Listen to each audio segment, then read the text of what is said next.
What's going on, guys? Welcome to the video.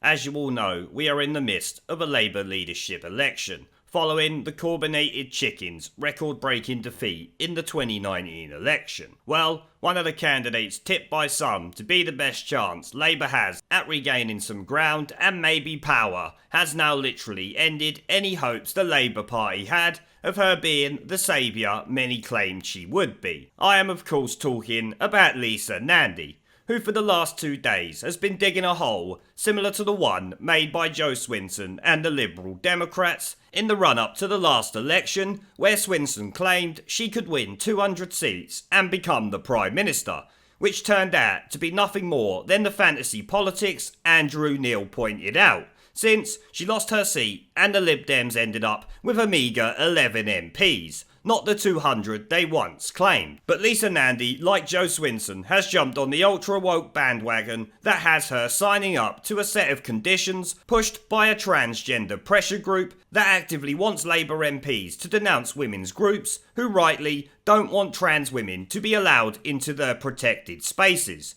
You know, the things that real feminists fought to get, that the current woke lunatics want to tear up by allowing biological males who might be in various stages of transition into these safe spaces, and any man, woman or child who disagrees with that progressive policy is a transphobic bigot that should be expelled from the Labour Party instantly. This nonsense yesterday spawned the hashtag #ExpelMe on Twitter, pushed of course by Labour members outraged at this stance. And for once, I would actually agree with them. Now, aside from women's rights, which Nandy clearly doesn't give two shits about, I do find it hilarious that anyone would shoot themselves in the foot like this to gain the votes of probably 1% of the country, which is about all the trans population make up, and not all of them are going to agree with the policies Lisa Nandy would enact here as Labour leader. Now, in true Labour fashion, she appeared on BBC Radio 4's Today programme this morning to continue pushing this crazy agenda. So, let's listen to what she had to say during the interview, or should I say, hole digging session. Backbencher standing is Lisa Nandy, who's the MP for Wigan, and she's here in the studio. Morning to you. Can we start with trans rights? You and Rebecca Long-Bailey have both signed a new trans rights charter. It calls on Labour to expel transphobic members. Why have you signed it? Well, because for the last few years I've been horrified to see how discriminated against people are in this country who are trans, and I think the debate has descended into pitting people against one another. I want to see Labour do better than that. I have a young person in my constituency who's going through the process at the moment. It's been horrendous for her and her family. The waiting times are very long. The levels of public understanding are very, very low. She's being bullied while she's waiting to get through the gender recognition process, and her family have got no support at all. Every time I see that family, I just wonder if they're going to survive much longer with the lack of support that they've got. And I just want her and people like her to know in this contest that they've got somebody who's prepared to go out and defend them and support them and stand up for them, and will never hear anything other than compassion and decency from me. Well, what a prat this woman really is. I don't want people being pit against each other, so I will take sides with trans people over a women's rights group founded by a left-leaning Labour woman, which I'm sure you will all agree is essentially pitting people against each other. And as a Labour leader, she would side with a tiny minority of the country over the 48% or more women who will mostly disagree with these policies and the 10 or 12 point plan this Labour trans group has put forward. But in her wild delusions, Lisa Nandy is not worried about that.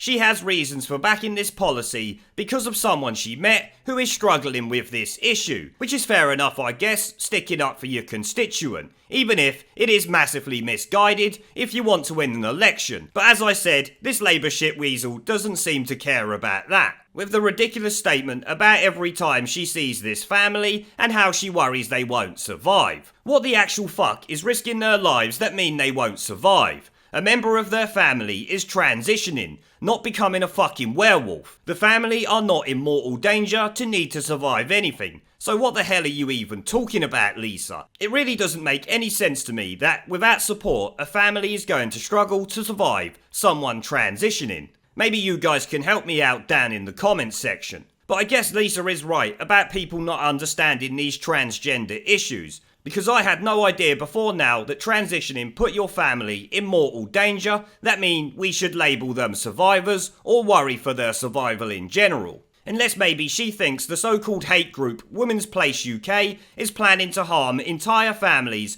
so the Labour MP is worried these people won't survive. What the actual fuck is going on with this imbecile?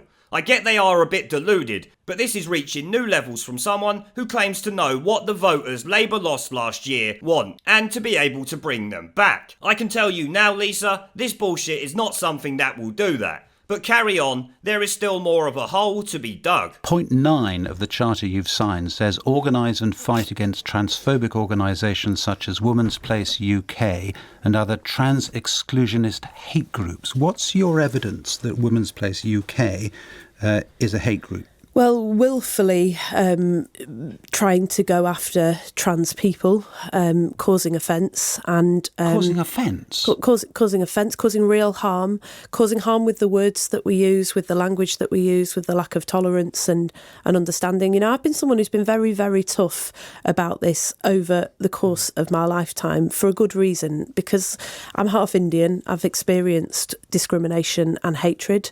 My family has as well. I know how it feels.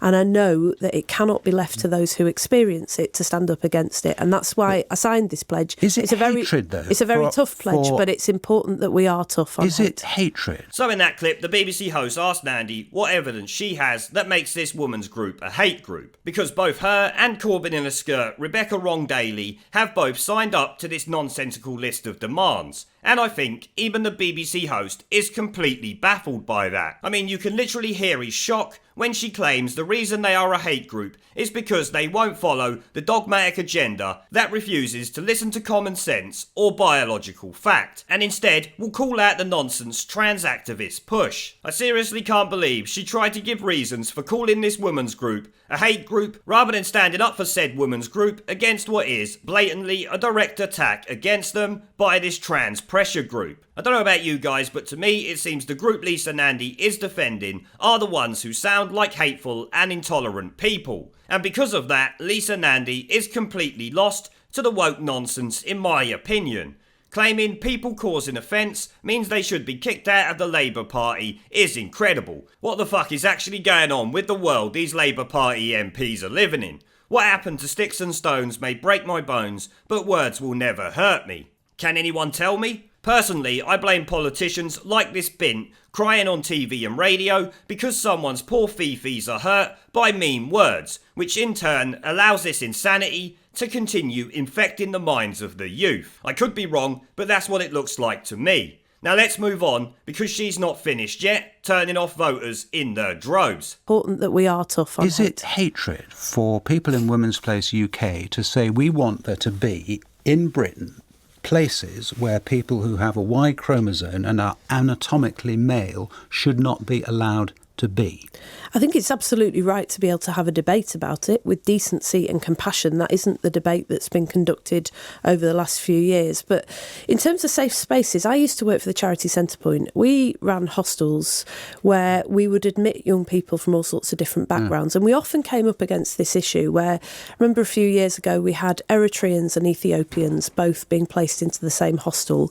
And there was an issue with those young people where two of them had been former child soldiers fighting on different sides in that conflict. We've always had to strike the right balance to make sure that people are protected. So what is the right balance? But if you start from the position as I do that trans women are women, then the way that you resolve that issue is not to pit women against other women. It's to have policies in your hostels that make sure that you don't admit people who are trying to do harm to people who are already there. Now I love the way the BBC host is asking these questions. You can hear the astonishment in his voice as he begins to ask them, likely because he cannot believe this woman is sitting there claiming a woman's group wanting to keep men out of spaces specifically designed for them is now a hate group. And as predicted, her response is nonsensical, claiming there needs to be a debate about it when given what she has said in this interview and when she signed the pledges she is now being grilled on, it would seem her, like the trans group, do not like to debate things because they likely cannot argue against the basic facts of life. These women are putting forward, and as we all know, when they can't beat you, they will call you transphobic bigots, and the woke politicians will jump on it like a bitch on heat, as Nandy is clearly doing here, even doubling down on the bullshit by trying to justify why this woman's group is now a hate group, as we see in the previous clip.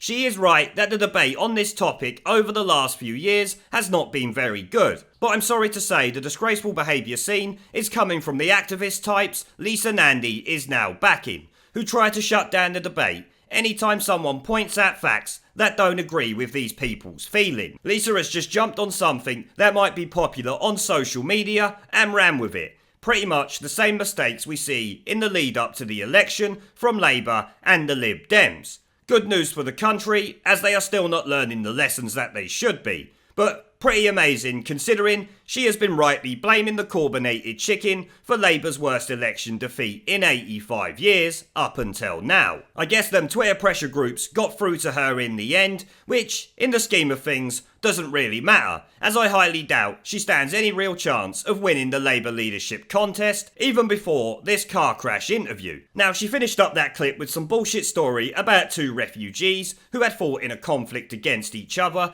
being in the same hostel. Like that is some comparison to a trans group calling a women's group hateful, so in the mind of Labour shitweasel MPs, people who fight in real conflicts that have claimed lives are now the same as someone's feelings being hurt by words that they don't like. She also contradicts herself with her way of dealing with this situation, claiming they shouldn't pit women against other women. But by her own definition of trans women that says all women are women, she is not only pitting them against each other, but actively taking a fucking side. I mean, how stupid can this woman really be? I think someone needs to bring Lisa Nandy back into the real world because she is off her tits, if you ask me. I know I've said it already, but this is incredible shit. Let's move on to our final clip though, from this car crash interview. Just women-only a spaces. final point then on this. Are you seriously saying that people who disagree with you should be expelled from the party? Because that's point 10 of this charter you've signed. Support the expulsion from the Labour Party of those who express bigoted transphobic views. Those who express bigoted transphobic views, not those who disagree. There are very, very live debates in this area around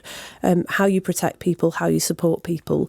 And it's really important that those people, particularly women who suffered domestic violence, know that we're taking this seriously, that we will be robust about making sure that there are policies in place that mean that people can't do them harm.